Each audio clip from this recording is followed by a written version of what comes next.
Hey guys, Blue One here, and welcome to my 16th bucket plugin tutorial. I believe this is my third or fourth that I've made today, but I've got so many interesting things to tell you about. See this world here? This is a swamp, naturally generated. I was quite fascinated by this, and I thought that you guys should see it. The terrain here is just insane. Like normally swamps are just full of this stuff right here. That's all a swamp is normally. But we've got some really interesting structures, some cliffs, some overhangs. It's just really beautiful. And I did not do any of this intentionally. This is just a natural seed. So if you want this world, there's some really nice tunnels you can go through. That's the seed right there. You can look at that, pause the video, copy that, whatever you want. It's a pretty nice place. You've got the taiga here with another nice little structure. It's just really a nice, really kind of a fascinating world. And I might keep it and use it here. Anyways, so this tutorial is about creating worlds. This is a world that I created, and I did not do anything special to it, and I thought, you know, I should make a tutorial on this because a lot of people really get confused about making worlds and they just don't know what to do to start. So it's really very simple. This will be a short tutorial, and let's get right into the code. I've already got it written out, so I'm just going to show you it basically. This is the line with all the magic. Okay, but we're going to start. I'm going to explain everything step by step. I've got my spigot 1.10.2. My plugin.yml has gl as a command. I'm working on a game library. So we got the command from the commands class. And notice the main is very empty. That's how it's supposed to be. It's just for initializations.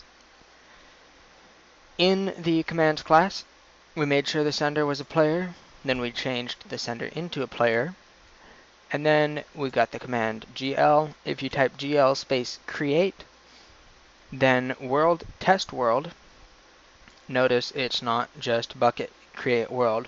You create a new instance of a world, name it, and then set it equal to bucket.getServer.createWorld. Inside create world, you'll want a new world creator, and inside that the name of the world that you're creating. And it'll just make a normal world with that name. After this, there are some other things you can do, like generate structure. You can do a lot of settings. You can set the seed there. So there's just a lot of little things you can do with that, but I didn't. This is all you need. And then directly afterwards, I used p.teleport to a new location, the world that you just created, 0, 100. 0, 100 is usually a safe coordinate to be teleported to. But to keep from dying, I did set allow flight to true, and then set flying to true as well. So the other argument is go to. So you do gl, go to, and then the next argument is the name of the world. So that'll teleport you to 0, 100, 0. The x and z being 0, y is 100 of whatever world that you type in. So it also sets you up to flying. If the world doesn't exist, if that world that you typed in is null, then it'll say that world does not exist. So how this works is very simple. We type /gl, an internal error occurred because, as you saw, I didn't have anything to happen when you just type it without the arguments or anything. So this is obviously not any kind of a finished plugin. I just decided to make a tutorial on this because I was working on it. But gl create bombers, just something, anything you can put in. Helical. Alright.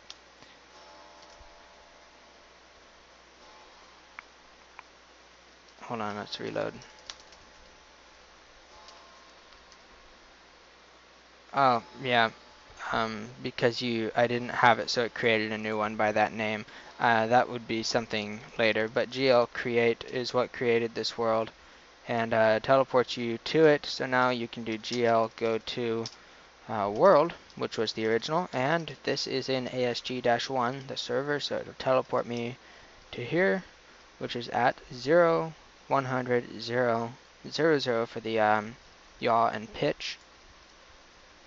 And if we go down here, note that I do still have the elytra from the other world.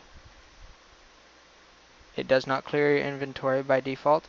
It does not do anything to you. It just teleports you into the next world. It's not like Multiverse where it changes a bunch of settings and makes a pain of itself every time you switch worlds or load into a new one. So yeah, that's how that worked. It worked out real well. Now we can just do GL go to test world, which was the name of it that we saw in the plugin. And poof, here we are.